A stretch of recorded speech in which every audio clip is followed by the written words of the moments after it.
يا أيها الذين آمنوا استعينوا بالصبر والصلاة إن الله مع الصابرين. Hadis selanjutnya nomor 99, babnya hadis Mi'raj dan perintah sholat 5 waktu. Seperti biasa saya akan berikan kronologisnya terlebih dahulu. Satu-satunya ibadah yang Allah subhanahu wa ta'ala berikan kepada Nabi SAW di langit adalah sholat.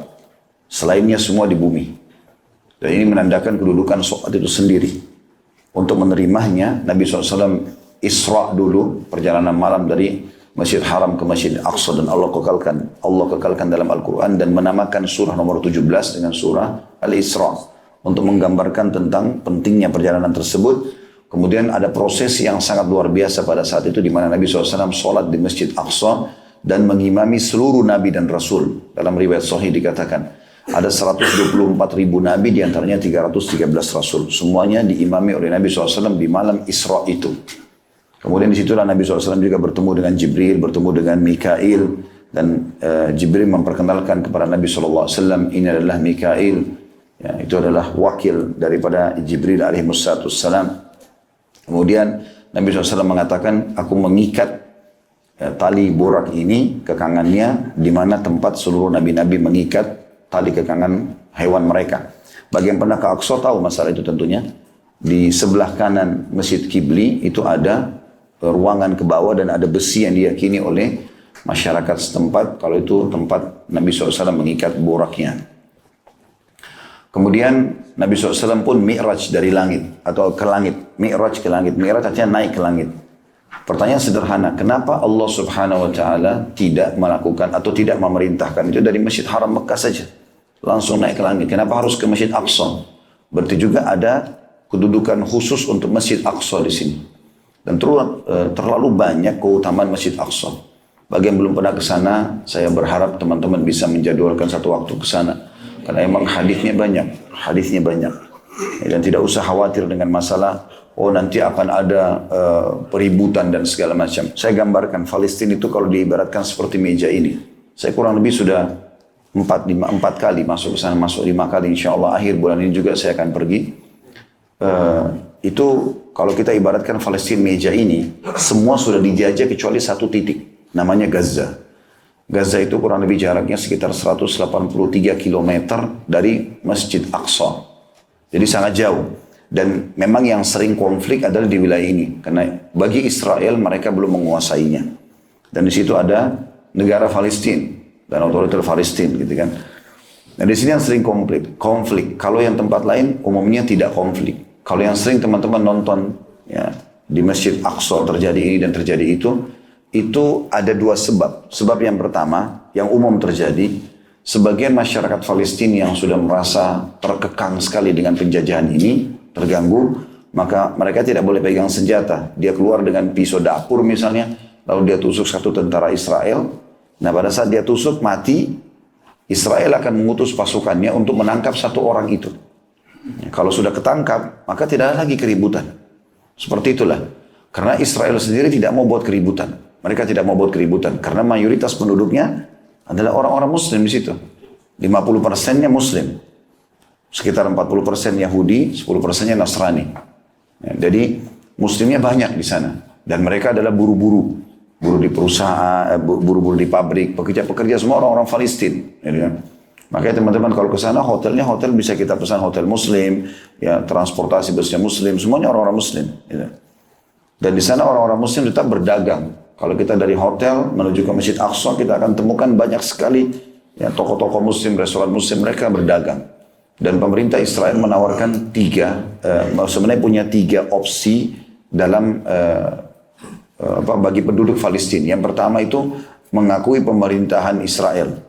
Yang mirip kalau kita dulu di Indonesia ini pemerintahan Belanda waktu masa penjajahan. Kalau mengakui, dia akan dikasih warga negara Israel ya, tanpa mengubah agamanya. Karena Yahudi agak beda dengan Nasrani. Kalau Yahudi itu dia tidak mau kita masuk ke agamanya. Mereka merasa dirinya eksklusif.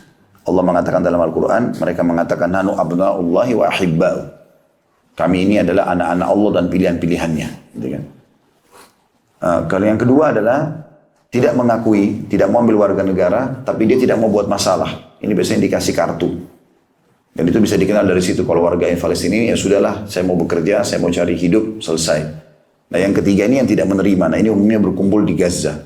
Ini yang biasa ada masalah konflik dengan orang-orang Israel. Seperti itu keadaannya ya. Ini bukan pembelaan terhadap pemerintah Israel, tapi saya menceritakan apa adanya di situ. Ada buku saya tulis judulnya Palestina yang terlupakan, karena banyak orang yang tidak mau ke sana khawatir, takut, ada keributan segala macam. Padahal keutamanya sangat banyak.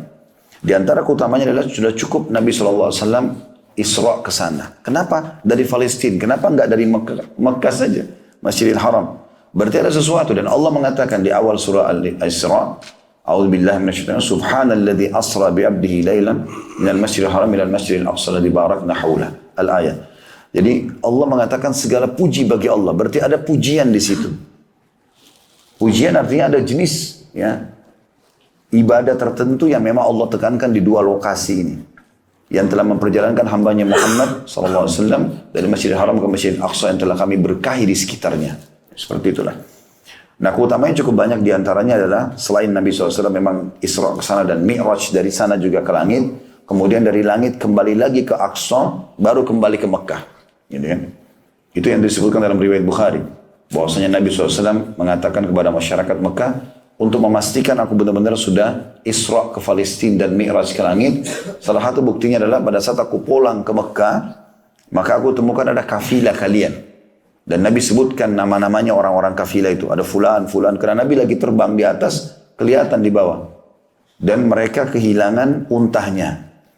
Untahnya itu dari atas kelihatan. Allah SWT buat Nabi SAW melihat. Lalu Nabi mengatakan, aku berkata pada mereka, wahai kaum, unta kalian di lembah ini. Lalu mereka mengikuti suaraku, lalu mereka menemukan untanya. Kafilah itu akan datang beberapa hari kemudian, tanyalah mereka. Pada saat mereka tiba di Mekah, ditanya oleh orang-orang Quraisy, ternyata mereka mengatakan benar. Kami mendengarkan suara entah dari mana yang mengatakan unta kalian di lembah ini, dan kami mendapatkan sesuai dengan suara itu. Intinya Nabi SAW kembali lagi dari langit ke Aqsa, baru ke Mekah. Ini sama juga kasusnya seperti tadi. Bisa saja Allah langsung kembalikan ke Masjidil Haram. Apa yang sulit bagi Allah SWT? Naik dari Masjidil Haram, turun ke Masjidil Haram juga. Tapi Allah memampirkan Nabi SAW ke Aqsa, berarti ada pesan ilahi. Itu bukan hal yang ringan gitu kan. Bisa juga Allah pilih yang lain. Masjid Aqsa ini, masjid yang dibangun ya, 40 tahun setelah Masjidil Haram. Dan yang membangunnya adalah Ibrahim AS. Sebagaimana seorang sahabat bertanya, ya Rasulullah, masjid apa yang pertama dibangun di muka bumi? Kata Nabi SAW, Masjidil Haram. Lalu masjid apa ya Rasulullah? Sahabat itu bertanya lagi. Kata Nabi SAW, Masjid Aqsa. Lalu sahabat itu bertanya, berapa jarak di antara keduanya? Kata Nabi SAW, 40 tahun. Jadi setelah Nabi Ibrahim AS membangun Ka'bah, sehingga menjadi Masjidil Haram di situ untuk tawaf dan ibadah. Lalu beliau kembali ke Palestina karena istri pertamanya Sarah di sana bersama anaknya Ishak, lalu dibangunlah Masjid Aqsa. Ada beberapa hal yang mesti kita beratkan, mungkin dua riwayat saya sebutkan karena saya ingin masuk ke bahasan kita. Adalah hadis yang mulia dan ini harus jadi target kita sebenarnya. Hadis yang mulia kata Nabi SAW pada saat Sulaiman alaihissalam selesai merenovasi Masjid Aqsa, maka dia meminta kepada Allah 3 hal dan semuanya Allah kabulkan. Yang pertama, dia minta agar semua keputusannya di kerajaannya sesuai dengan keputusan Allah. Artinya walaupun wahyu belum datang, kalau Sulaiman AS menghadapi sebuah kasus, beliau langsung bisa memutuskan dan itu sudah disetujui oleh Allah. Dan Allah kabulkan itu. Yang kedua, dia minta kerajaan tidak layak untuk orang sebelum dan sesudahnya. Dan Allah kabulkan. Dan ini yang ketiga jadi saksi bahasan kita. Kata Nabi SAW, Sulaiman meminta agar tidak ada seorang pun yang datang ke Masjid Aqsa sholat 2 rakaat. Ini sunnah atau wajib. Kecuali dibersihkan dosanya seperti baru dilahirkan oleh ibunya. Dan Allah kabulkan itu. Subhanallah, keutamaan ini hanya kita dapatkan kalau haji. Kata Nabi SAW, siapa yang haji, tidak rafath, mengucapkan kalimat syahwat pada pasangan yang haram tentunya ya. Walaupun juga pasangan halal kalau lagi haram tidak boleh. Tidak fusuk, berbuat kejahatan, maka dia pulang seperti baru dilahirkan oleh ibunya. Nah ini, pahala yang didapatkan dengan keutamaan haji didapatkan bagi orang di Aqsa kalau sholat 2 rakaat. Sunnah ataupun wajib. Termasuk tahiyat masjid. Ini target yang luar biasa gitu. Dan teman-teman tidak usah khawatir dengan masalah kematian. Mati itu akan datang dimanapun kita berada. Kalau mau mati di sini, ya mati di sini. Mati di Aqsa, ya mati di Aqsa. Nggak ada urusannya sama mati. Kita mati pada saat itu, dimanapun kita berada. Tidak ada hubungannya sama waktu atau tempat di situ. Karena Allah sudah, maksudnya tidak ada hubungannya sama tempat itu, tapi hubungan sama waktu yang sudah Allah tentukan. Kalau datang ajal, kata Nabi SAW, kalau Allah ingin mewafatkan seorang hamba di sebuah tempat, maka Allah buat dia punya hajat ke sana, lalu di sana direnggut nyawanya. Jadi nggak ada hubungannya dengan kita ke Aqsa nanti takut mati. Mati pasti akan datang, diranjang ataupun di sana gitu. Ini harus ditepis ini. Ya, pemahaman bahwasanya nanti takut ini, takut itu. Ya, apalagi memang kita masuk dengan visa resmi. Ya. Hadits yang kedua adalah Maimunah radhiyallahu anha bertanya, istri Nabi SAW, ya Rasulullah, beritahukan kepada kami tentang Masjidil Aqsa. Maka kata Nabi SAW, pergilah ke sana. Bahasa Nabi begitu, pergilah ke sana dan sholatlah. Karena dia sebaik-baik tempat sholat. Seseorang di antara kalian memiliki tanah di sekitar Aqsa sebesar atau seukuran tali kekangan kuda, asal dia bisa lihat Aqsa, lebih baik daripada dunia dan seluruh isinya. Lalu kemudian Maimunah berkata, ya Rasulullah, bagaimana dengan orang yang tidak mampu ke sana? Kata Nabi SAW, terangilah Aqsa itu. Maksudnya terangi adalah berikan penerangan. Zaman dulu orang nyumbang minyak zaitun, kemudian ditaruh sumbu lalu dinyalakan sehingga menerangi Aqsa. Kata Nabi SAW, siapa yang menerangi Aqsa, kalau kita juga sekarang masuk, kalau dijabarkan ke renovasinya, gitu kan, pembayaran listriknya segala macam, maka dia seperti sholat di dalamnya. Juga dalam hadis lain disebutkan bahwasanya sholat di sana itu sama dengan 250 kali lipat dibandingkan tempat lain. Riwayat lain 500 kali lipat. Tapi yang sahih adalah 250. Ya, tentu Masjid Nabawi lebih besar, 1000. Dan Masjid Haram Mekah lebih besar lagi, 100.000. Tapi Aqsa juga punya keutamaan. Apalagi Nabi SAW mengatakan tidak boleh orang letih-letih khusus mendatangi masjid kecuali 3. Masjid Haram Mekah, Masjid Nabawi Madinah, dan Masjid Aqsa di Palestina. Baik, intinya teman-teman, Aqsa ini punya kedudukan. Dan itu terjadi pada saat Nabi SAW akan menerima sholat. Ya. Saya akan bacakan hadisnya. Hadis Mi'raj. Mi'raj artinya naik tadi ke langit dan perintah sholat 5 waktu. Hadis nomor 99 dan sanadnya sahih dari Anas bin Malik radhiyallahu anhu. Terjemahannya, kata baginda Nabi SAW, didatangkan kepadaku seekor burak. Apa itu burak? Disebutkan, yaitu tunggangan yang berwarna putih lagi panjang dan lebih besar daripada keledai dan lebih kecil daripada bighal, peranakan kuda dan keledai. Ia atau burak itu meletakkan telapaknya sejauh pandangan mata. Beliau melanjutkan, kemudian aku menungganginya hingga sampai di Baitul Maqdis. Beliau bersabda, lalu aku menambatkan pada lingkaran yang biasa dipakai para nabi untuk menambatkan tunggangannya. Beliau SAW bersabda lagi, kemudian aku masuk masjid untuk sholat 2 rakaat di dalamnya. Kemudian aku keluar, lalu Jibril AS datang kepadaku dengan membawa bejana berisi khamar dan bejana berisi susu. Lalu aku memilih susu. Jibril pun AS mengatakan, kau telah memilih fitrah. Kemudian kami dibawa naik ke langit. Titik-titik di sini. Kemudian perawi melanjutkan hadis tersebut dan di dalamnya disebutkan. Jadi tadi saya bilang dalam bahasa Arabnya tadi fadzakar al-hadis, maksudnya di sini diringkas hadis ini karena panjang sekali. Kemudian diringkas sampai di sini. Saksi bahasan yang ingin diteruskan adalah, lalu kata Nabi SAW, aku terus berbolak-balik kepada Robku dan kepada Musa AS hingga dia berfirman, wahai Muhammad, sesungguhnya itu 5 kali sholat dalam sehari semalam. Masing-masing sholat bernilai 10.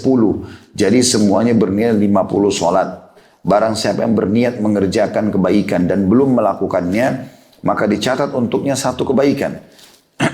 Jika dia melakukannya, maka dicatat untuknya 10 kebaikan. Barang siapa yang berniat melakukan keburukan dan belum melakukannya, maka tidak dicatat sedikit pun. Jika telah melakukannya, dicatat 1 keburukan. Beliau SAW bersabda, kemudian aku turun hingga sampai kepada Musa AS. Lalu aku memberitahukan kepadanya. Dia mengatakan, kembalilah kepada Rabbmu dan mintalah keringanan kepadanya. Rasulullah SAW bersabda, aku katakan, aku telah bolak-balik mendatangi Rabbku sampai aku malu kepadanya. Dalam hadits Abu Dzar radhiyallahu anhu, lanjutannya dulu, saya akan syarahkan sekalian nanti insyaAllah. Dari Nabi SAW bahwasanya Allah Azza wa Jal, Allah Maha Mulia dan Maha Suci, berfirman, Iya khamsun wa khamsun, la yubaddalul qawlu ladayya. Itulah 5 dalam amalan dan 50 dalam pahala. Keputusanku tidak dapat diubah lagi. Diriwayatkan oleh Bukhari Muslim. Hari ini teman-teman seperti biasa kita akan bedah manfaat-manfaat yang bisa kita ambil. Yang pertama adalah potongan utitu bil buraki wa huwa dabbatun abyadun tawilun fawqal himari wa dunal bagal. Jadi didatangkan kepadaku, dan ini sifatnya juga ya, hafirahu inda muntaha tarfihi. Didatangkan kepadaku seekor burak, yaitu tunggangan yang berwarna putih lagi panjang. Bisa bermakna panjang adalah besar. Yang lebih besar daripada keledai. Tentu di Indonesia kita belum biasa melihat ini, tapi teman-teman bisa mencari di YouTube banyak, di Google fotonya keledai, gitu kan. Kalau ada yang mau lihat, sehingga tahu gitu, keledai itu seperti apa sih? Karena memang keledai ini juga ada disebutin dalam Al-Quran, dalam surah Luqman ya. Tapi tentang suara dia yang buruk. Ya. Yang Allah SWT berfirman, A'udzubillahi minasyaitonir rajim, inna ankaral aswati la sautu hamir. Sesungguhnya suara yang paling buruk adalah suara keledai. Karena kalau dia teriak bersuara itu suaranya ribut sekali. Ya. Tapi bukan itu yang kita ingin titik beratkan. Perlunya mengetahui masalah keledai hanya untuk supaya punya ilmu pengetahuan tentang keledai itu apa. Nah, keledai ini seringkali dikawinkan sama kuda. Ya, nanti akan keluar satu jenis hewan mirip di antara keduanya, itu namanya bigal.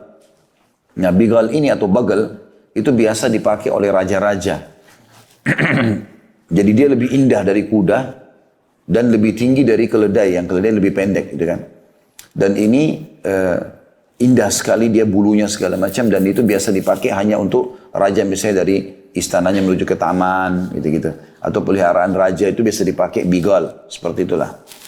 Nah, Nabi SAW menggambarkan di sini, mengatakan burak itu adalah tunggangan yang berwarna putih lagi panjang, yang lebih besar daripada keledai dan lebih kecil daripada bigal, atau peranakan kuda dan keledai. Ini sebabnya tadi kenapa kita jelaskan 2 jenis hewan ini ya. Kalau mau tahu keledai juga, masuk dalam jenis keledai itu kuda zebra. Kita biasa bilang zebra. Ya, itu sebenarnya dia jenis keledai. Jadi keledai ini dalam Islam pun punya hukum syar'i ya. Keledai ada 2 macam. Ada keledai himar ahli dan himar wahshi. Himar ahli adalah keledai yang hidup bersama manusia. Biasanya warnanya abu-abu atau coklat. Dia agak pendek. Ya, kalau teman-teman yang pernah ke negara-negara Arab kayak ini, kalau mau ke Aqsa, biasanya lewat Jordan. Di Jordan itu kalau di kota Petra, mereka ada sewain keledai. Jadi lihat di situ sewain untuk naik-naik gunung, lihat sekitar gunung itu biasanya ada. Nah, keledai yang ahli ini, yang hidup sama manusia, yang warna abu-abu atau coklat, hukumnya haram dimakan. Nggak boleh dimakan. Nabi SAW mengharamkan hukum memakan keledai ahli atau keledai yang hidup sama manusia ini, yang berwarna abu-abu atau coklat, di perang Khaybar. Pada situ sahabat lagi kelaparan sekali, mereka nggak punya makanan, habis ya, karena 43 hari mengepung benteng Khaybar, benteng pertama, di sana ada 9 benteng. Itu besi belum bisa menembusnya, dengan izin Allah SWT tentunya. Lalu Nabi SAW keluar dari kemahnya melihat kendi-kendi, bukan kendi, panci, periuk-periuk ya, untuk masak itu penuh. Dan lagi dimasak semuanya, untuk pasukan. Kata Nabi SAW, apa ini? Mereka mengatakan, keledai liar ya Rasulullah. Maksudnya tadi ini. Keledai apa? Maaf, keledai yang ahli ini. Ya. Maka Nabi SAW mengatakan, buanglah semua, karena Allah telah mengharamkannya. Maka pada hari itulah Nabi SAW mengharamkan keledai itu, dan Nabi SAW mengharamkan semua hewan yang bertaring di perang Khaybar itu. Dan Nabi SAW melarang pernikahan mut'ah, menikmati hanya sesaat, itu nggak boleh. Diharamkan seperti orang-orang Syiah lakukan gitu. Kemudian keledai yang kedua adalah keledai wahshi, keledai yang liar. Itu adalah zebra, dan itu halal hukumnya. Karena dasarnya memakan kuda sama zebra ini hukumnya halal. Karena mereka termasuk hewan yang tidak bertaring. Ya. Tapi khusus keledai yang hidup sama manusia tidak boleh. Nah, Nabi SAW menggambarkan burak ini antara keledai sama bigal. Ya. Kemudian dikatakan sifatnya, kecepatannya burak ini. Burak itu meletakkan telapaknya sejauh pandangan mata. Artinya sangat cepat. mungkin hanya hitungan sesaat sudah langsung tiba di Masjid Aqsa. Ya, makanya waktu Nabi SAW pulang dari Isra dan Mi'raj ini, beliau jalankan Isra itu jalan malam hari. Itu subuh, pagi, udah sampai lagi di Mekah. Maka beliau lagi duduk di depan Ka'bah. Jadi merenungi kejadian semalam ini. Karena kejadian Isra Mi'raj ini luar biasa gitu. Luar biasa. Jalan, ya, terbang, bukan jalan ya, terbang dengan kuda bersayap. Tidak pernah ada kuda bersayap. Burak bersayap. Kemudian terbang dari Masjid Haram ke Masjid Aqsa. Ini biasanya tradisi orang Quraisy. Kalau penunggang kuda yang kuat, anak muda dan kudanya kuat, non-stop jalan sebulan. Sebulan dari Masjid Haram ke Masjid Aqsa. Itu kalau cepat non-stop ya. Kalau mereka kafilah, unta, kuda-kuda jalan pelan-pelan itu bisa 2-3 bulan baru sampai. Jauh sekali. Maka Nabi SAW masih merenung kejadian tersebut. Ini luar biasa. Kalau zaman sekarang mungkin orang sudah ada pesawat, mungkin orang pikir, oh iya mungkin bisa lebih cepat. Itu pun tidak masuk akal. Sekarang aja kalau kita terbang dari Jeddah ke Amman, itu butuh 1 jam. Mungkin ke Palestina juga sekitar gitu lah 1,5 jam pakai pesawat. Jadi sama dari sini ke Surabaya gitu kan. Tapi bisa ditempuh dalam 1 malam. Tapi zaman dulu memang orang lama perjalanannya. Kemudian selanjutnya, potongan yang kedua, kalau mau dikasih angka di situ, kemudian aku menungganginya hingga sampai di Baitul Maqdis. Jadi kalimat Baitul Maqdis. Bait artinya rumah, Maqdis maksudnya disucikan. Rumah yang disucikan. Ya. Ini nama lainnya Masjid Aqsa. Kalau Masjid Aqsa, Aqsa artinya jauh. Allah SWT menggunakan kalimat ini di awal surah Isra untuk menggambarkan jauhnya jarak itu. Subhanalladzi asra bi'abdihi minal masjidil harami ilal masjidil aqsa. Ya. Maha suci Allah telah memperjalankan hambanya di malam hari dari Masjidil Haram ke masjid yang jauh, Masjid Aqsa. Tapi beberapa hadis menyebutkan nama khusus masjidnya Baitul Maqdis. Ya, Baitul Maqdis. Kemudian selanjutnya itu pelajaran tentunya tentang masalah Baitul Maqdis. Potongan yang ketiga. Lalu aku menambatkan pada lingkaran yang biasa dipakai para nabi untuk menambatkan tunggangannya. Ini potongan ketiga. Jadi ada riwayat lain menjelaskan kata Nabi SAW, sesungguhnya tidak ada seorang nabi pun kecuali memang Allah pernah buat mampir atau singgah di Aqsa, di Masjid Aqsa atau di Baitul Maqdis. Ini menandakan memang luar biasa masjid ini. Karena semua nabi-nabi, 124 ribu nabi, di antaranya 313 rasul, semuanya sudah pernah mampir di situ. Dan umumnya semua menunggangi tunggangan yang diikat di tempat yang sama. Makanya saya bilang kalau teman-teman satu waktu insya Allah Allah mudahkan ke sana. Kalau ini lokasi Masjid Aqsa, kurang lebih 1,4 hektar. Seingat saya, 14.000 sekian itu meter, itu ada kotak masjid, kayak tembok masjid, tapi ini lebih banyak pelataran yang kosong, tidak ada bangunannya. Nanti di situ kita akan temukan begitu jalan, mungkin kurang lebih masuknya, kalau saya tidak salah ya, sekitar 100 meter, maka akan ada Qubbatus Sakhra, yang warna kuning emas itu di tengah-tengah. Maka kalau kita jalan lagi, ada di depan sekali, yang tempat imamnya, itu adalah Masjid Qibli namanya. Masjid Qibli. Nah, di sebelah kirinya ada lagi dinamakan Musalla Marwani gitu kan. Di sebelah kanannya itu ada tempat ini mengikat borak itu. Jadi nanti ada kayak ruangan di sebelah kanan kiblat itu, Masjid Qibli itu, kita turun tangga, di bawah sekali ada itu. Ya, Allah alam itu diyakini sama mereka, tapi dalam hadis ini disebutkan masalah itu. Dan itu sampai sekarang masih dijaga.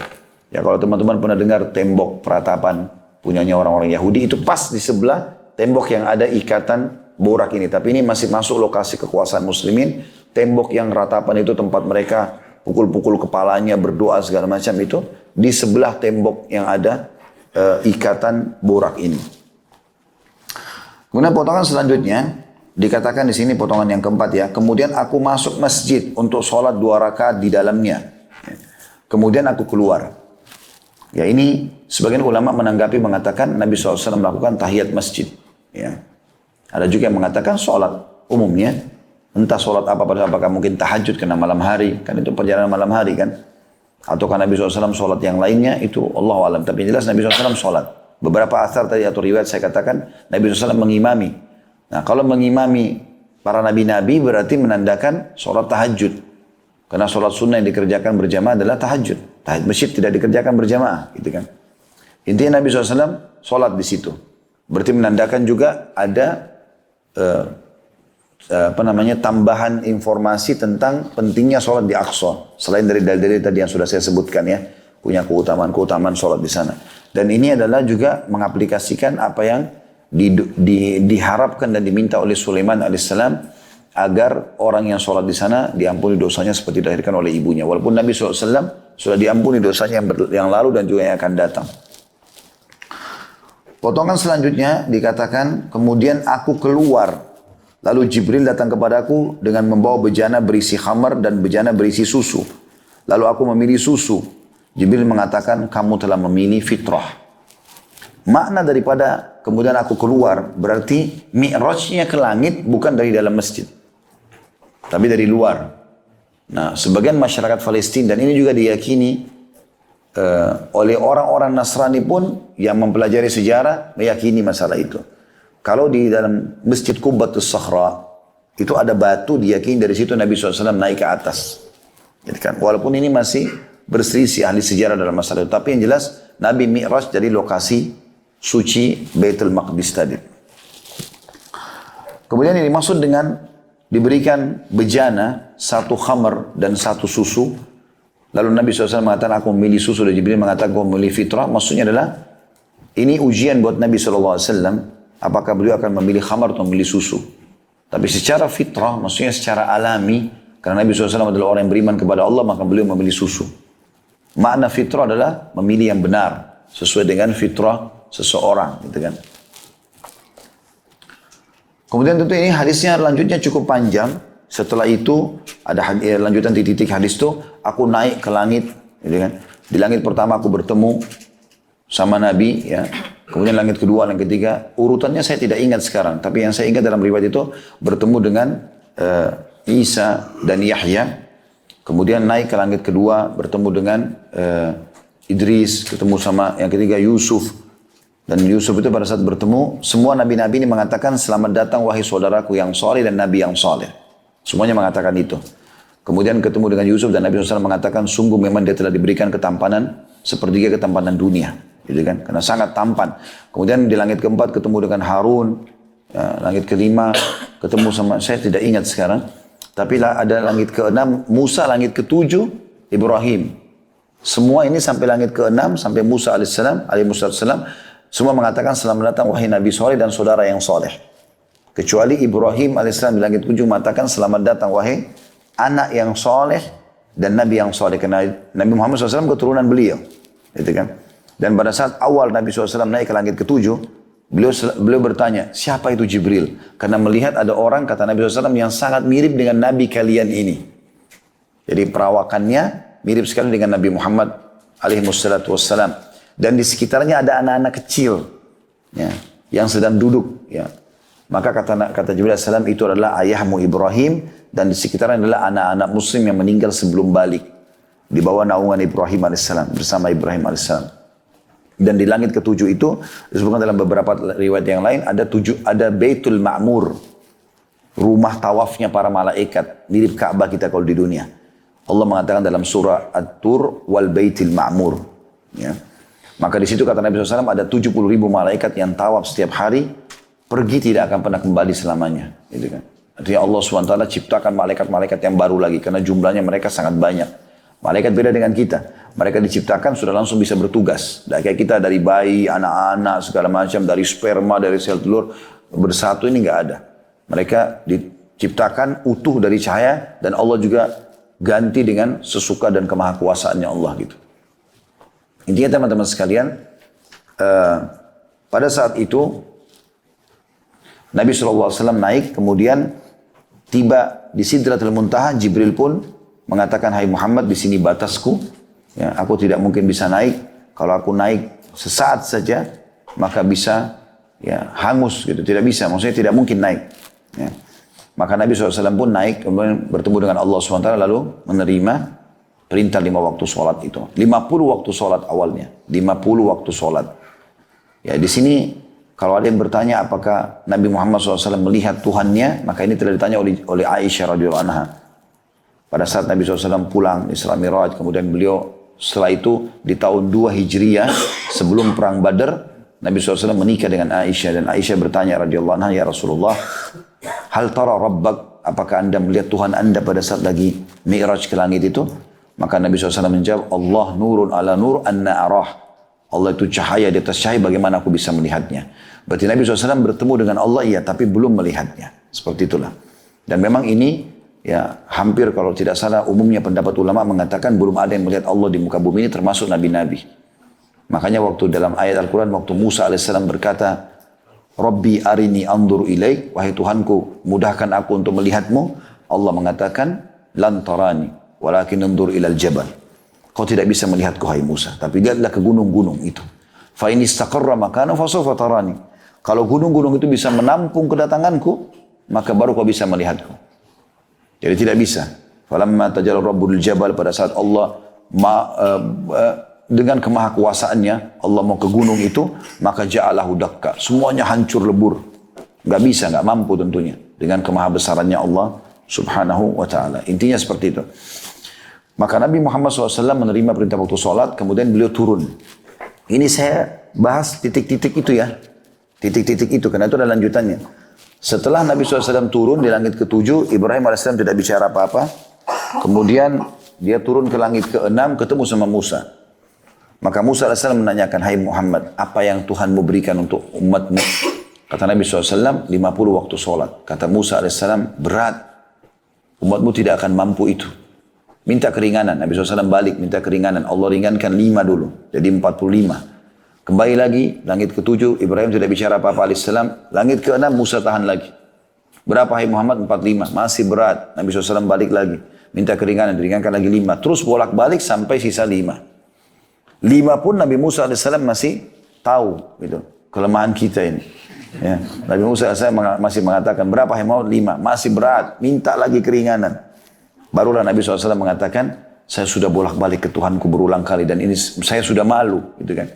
Maka pada saat itu pun Allah berfirman kepada Nabi SAW, sesungguhnya hai Muhammad, dia 5 waktu sholat tapi berpahala 50 waktu sholat. Karena setiap pahala aku lipatkan menjadi 10 kali lipat. Intinya teman-teman sekalian, pada saat itu Nabi Muhammad SAW kembali lagi ke Aqsa, lalu kembali ke Mekah sebagaimana sudah saya ceritakan tadi. Kita masuk ke potongan selanjutnya. Ya. Tentu di sini sudah saya bacakan ini. Ini potongan selanjutnya sebenarnya masih perlu kita jelaskan. Aku terus berbolak-balik kepada Robku dan kepada Musa alaihissalam hingga dia berfirman.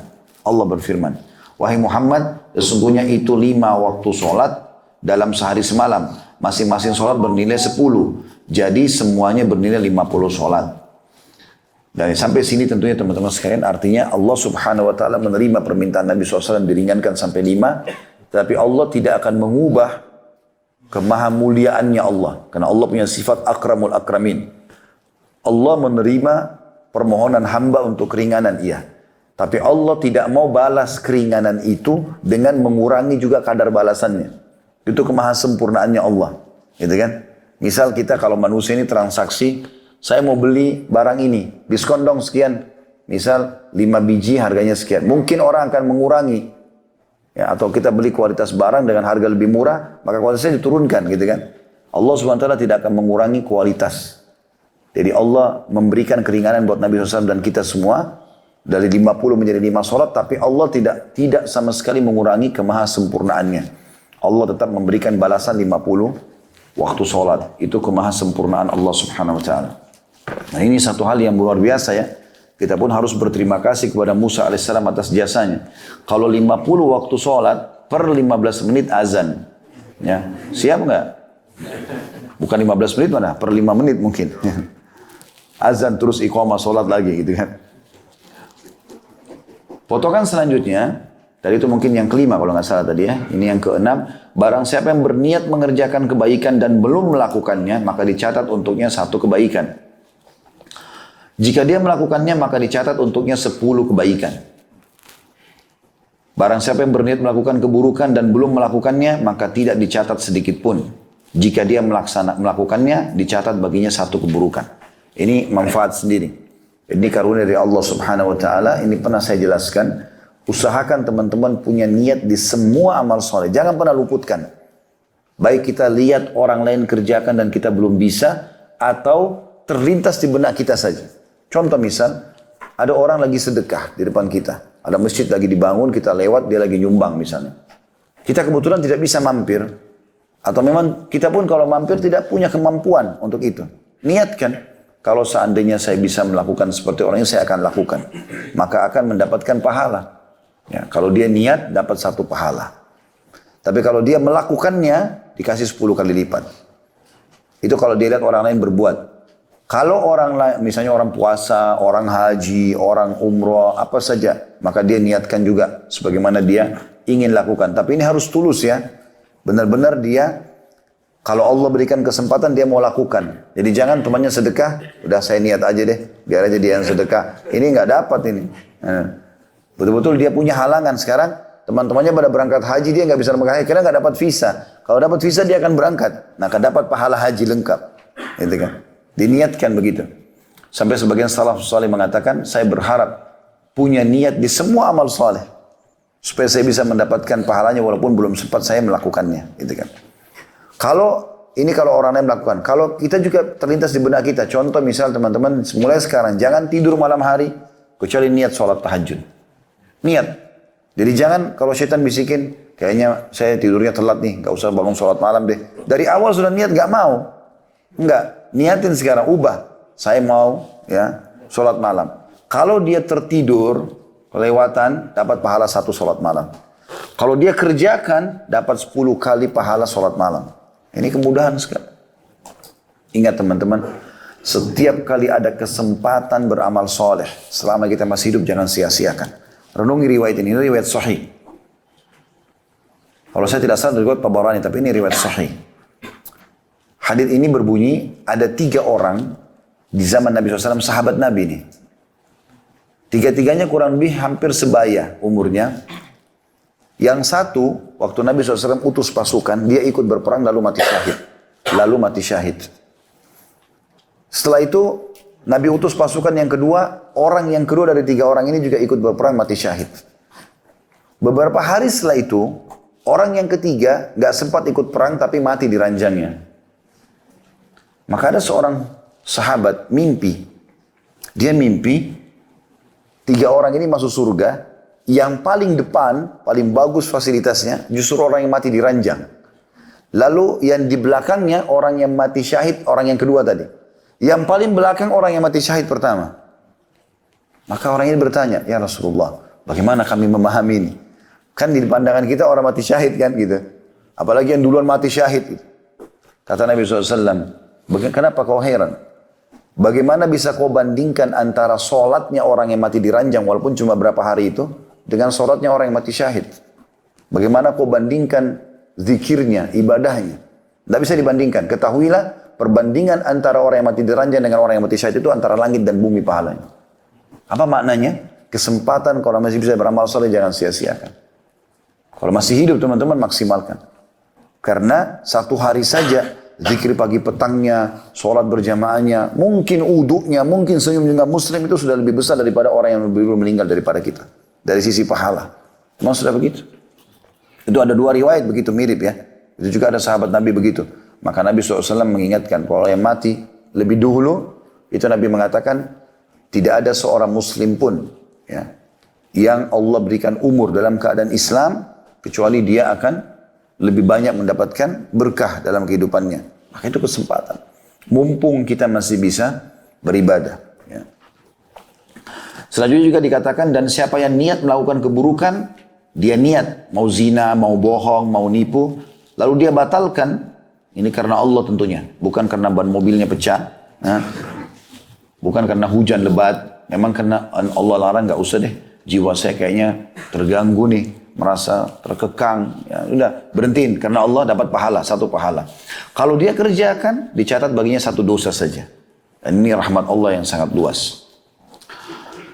Kemudian di sini ada, ini sebenarnya selanjutnya adalah lanjutan potongan yang sebelumnya. Kemudian aku turun hingga sampai kepada Musa AS, lalu aku memberitahukan kepadanya dan dia mengatakan, kembalilah kepada Rabbmu dan mintalah keringanan kepadanya.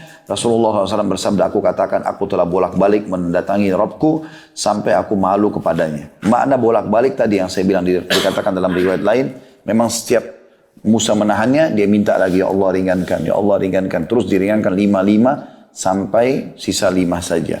Ya, artinya berapa kali tuh Nabi SAW bolak-balik dari 50, 9 kali kurang lebih ya. Nabi SAW bolak-balik sisa 5. Lalu di sini di hadis Abi Dzar setelahnya sama hadis Bukhari Muslim yang Nabi dan Allah SWT berfirman, hiya khamsun wa khamsun la yubaddalul qawlu ladayya. Itulah 5 dalam amalan muslimah salat dan pahalanya 50. Keputusanku tidak dapat diubah lagi. Intinya teman-teman sekalian, waktu Nabi SAW pulang balik nih dalam semalam. Ya, kalau sekarang pun misalnya ada orang bilang, saya baru berangkat umroh tadi habis subuh, sekarang saya sudah balik lagi. Antum percaya nggak? Ada pesawat gitu kan. Nah mirip keadaan orang Quraisy pada saat itu. Maka Nabi SAW duduk, sudah terbit matahari, duduk depan Ka'bah, merenungi kejadian semalam ini luar biasa gitu. Selain Isra ke Masjid Aqsa, naik burak, naik lagi ke langit.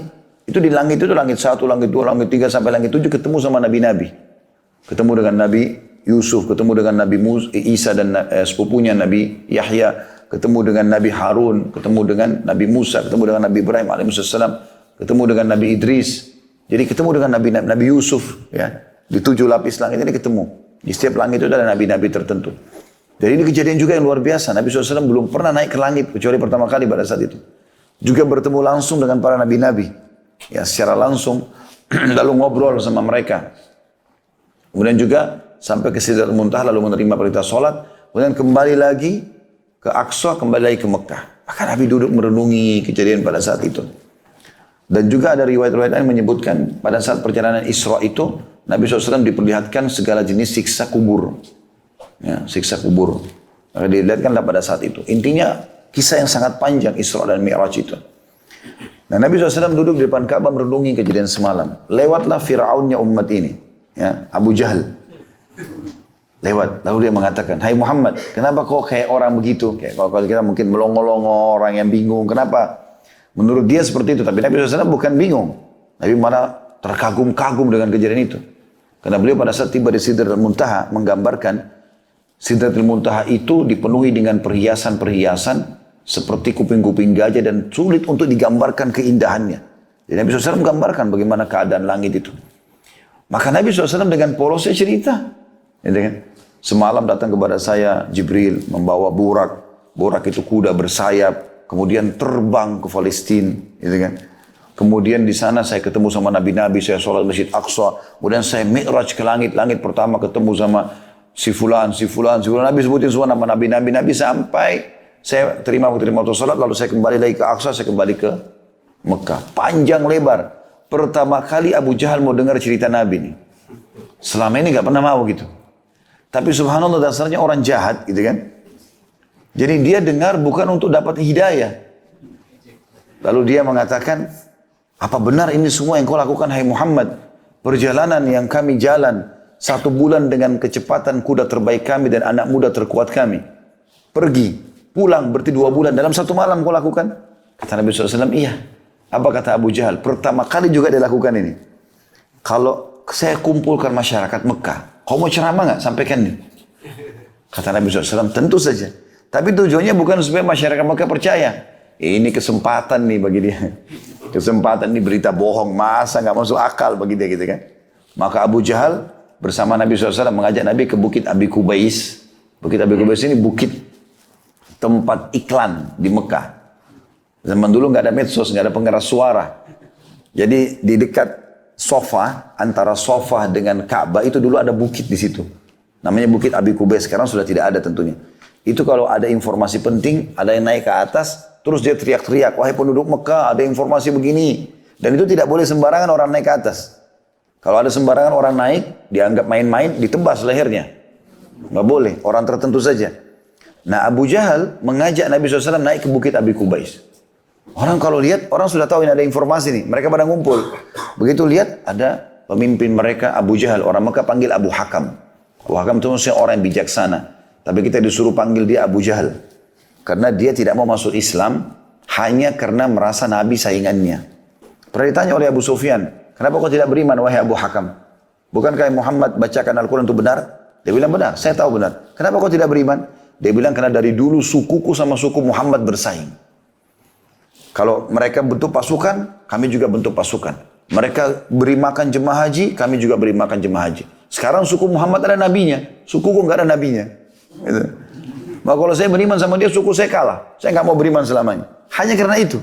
Setelah Nabi dengar, Nabi bilang, panggil dia Abu Jahal. Orang bodoh ini kalau dia beriman, satu Mekah beriman, dia panen pahalanya. Tapi dia nggak mau, subhanallah. Ringkas cerita, Abu Jahal ini lalu berteriak dari atas bukit Abi Kubais, wahai Quraisy, Muhammad mau menyampaikan berita penting, dengarkanlah. Orang Mekah semua pada kumpul. Karena tahu di atas pemimpin mereka Abu Jahal ini, sebelahnya ada Nabi orang yang terkenal jujur. Lalu setelah kumpul semua, kata Abu Jahal, dengarkanlah. Hai Muhammad sampaikan. Nabi SAW dengan polos ceritain semua. Datang kepada saya, bawa borak itu kuda bersayap, terbang segala macam sampai dari pergi sampai pulang. Setelah selesai semua disampaikan, lalu orang-orang Mekah akhirnya tambah kufur. Yang kafir-kafir ini tambah kafir. Ya, nggak masuk akal Muhammad cerita ngawur ini, gitu kan. Sebagian juga sahabat bimbang, tapi mereka yakin ini Nabi. Cuma mereka ini gimana caranya menanggulangi ini? Karena harus berhadapan sama orang-orang kafir Quraisy. Abu Jahal lihat itu, ketawa dia. Turun dari bukit Abi Kubais. Dengan tujuan dia itu. Dia bilang sekarang agama Muhammad sudah habis. Gitu. Sambil turun dia dari gunung itu. Lalu dia kumpul sama orang Quraisy di Darun Nadwa, tempat kumpulnya mereka. Dia bilang sekarang agama Muhammad sudah habis. Gembiralah. Kata mereka, bagaimana bisa wahai Abu Hakam? Kata dia, Muhammad sudah membuat cerita bualan. Bohong semua. Katanya, dia ceritain. Abu Jahal ini tidak sadar sedang promosi Isra Mi'raj. Katanya Muhammad bilang telah datang kepadanya begini. Diceritain panjang lebar semuanya Isra Mi'raj lengkap. Pada orang Quraisy. Orang-orang Quraisy diam semuanya. Kata Abu Jahal, tinggal ada satu orang. Kalau satu orang ini kita bisa goyahkan imannya, habis agama Muhammad. Kata mereka siapa? Kata Abu Jahal, Abu Bakar.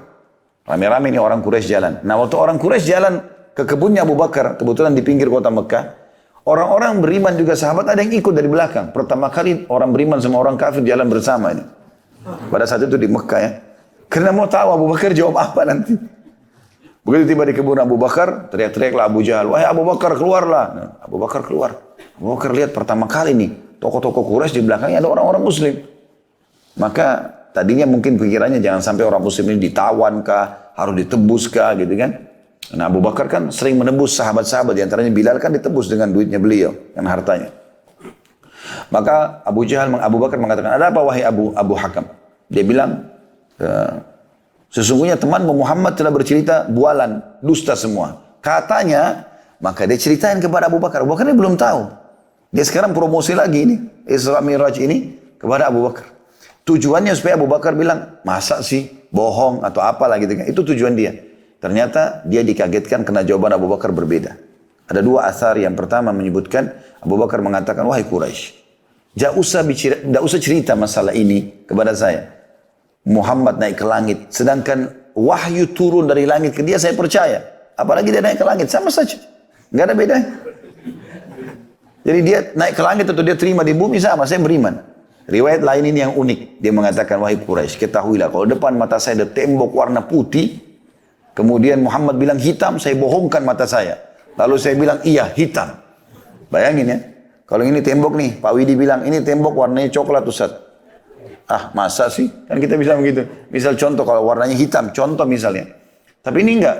Abu Bakar bilang, kalau misal Muhammad mengatakan tembok itu hitam dan warnanya putih, saya akan bohongkan mata saya. Oh ya, mata saya yang salah. Muhammad yang benar, hitam berarti. Walaupun putih, saking kuatnya imannya. Maka akhirnya Abu Jahal terpatahkan hujahnya dan akhirnya dia meninggalkan Abu Bakar. Abu Bakar tahu ini ada masalah nih. Abu Bakar ikut sama orang-orang Muslim. Yang lain sahabat, mana Rasulullah? Ada di bukit Abi Kubais. Abu Bakar datang. Sambil jalannya, sebenarnya Nabi SAW lagi ada yang nanya-nanya sama beliau, memastikan segala macam. Abu Bakar sambil jalan sambil mengatakan, ya Rasulullah, ngangkat suara. Orang-orang pada balik semua kepada Abu Bakar. Sengaja Abu Bakar lakukan ini. Ada tujuan dia. Ya Rasulullah, terus jalan sampai dekat Abi Kubais. Orang jadi lihat, oh yang datang Abu Bakar nih. Lalu naik ke sebelah Nabi SAW, lalu dia mengatakan, ya Rasulullah, Abu Hakam atau Abu Jahal disebutkan oleh Abu Jahal telah menceritakan kepadaku bahwasanya Anda berkata, lalu Abu Bakar ulangi semua ini cerita Isra Mi'raj. Tujuannya supaya orang makin dengar. Lalu setelah selesai kata Abu Bakar satu kalimat, ya Rasulullah, apakah itu benar? Nabi SAW jawab, iya wahai Abu Bakar. Maka kata Abu Bakar, Anda pasti benar. Langsung kalimat itu. Ternyata kalimat Anda pasti benar ini, itu membuat sahabat-sahabat yang tadinya butuh hujah ini, oh iya benar nih, gitu kan. Sudah selesai, ditutup tuh. Tidak lagi syubhat kepada orang beriman, gitu kan. Lalu Abu Bakar setelah itu menyampaikan tugasnya sudah selesai. Nabi SAW lalu berkata, wahai Quraisy, kalau kalian masih belum percaya, maka ketahuilah pada saat saya pulang dari Palestina ke sini, saya lihat kafilah kalian. Dan mereka kehilangan unta. Lalu saya mengatakan kepada mereka dari atas, unta kalian ada di lembah fulan, ambillah. Maka mereka pun mengikuti suara saya dan kafilah itu akan datang beberapa hari lagi. Tanya mereka tentang kebenaran ini. Maka orang-orang Quraisy nunggu beberapa hari kemudian datang kafilah tersebut. Baru depan pintu, namanya pintu, waktu itu pintu gerbang Mekah namanya pintu Bani Syaibah. Suku Syaibah dekat situ tinggalnya. Lalu orang Quraisy begitu melihat kafilah tersebut lewat, dan Nabi SAW sempat sebutin ya, nama-nama mereka, jenis warna-warna untanya, bahkan kalau nggak salah unta bagian depan ada kain di lehernya Nabi sebutin, gitu kan. Yang jelas waktu datang kafilah seperti yang Nabi gambarkan. Lalu orang-orang Quraisy bertanya, hai Quraisy, ditanya Quraisy Mekah tanya kepada Quraisy di sana, hai Quraisy, kalian dari mana? Kami dari Palestina.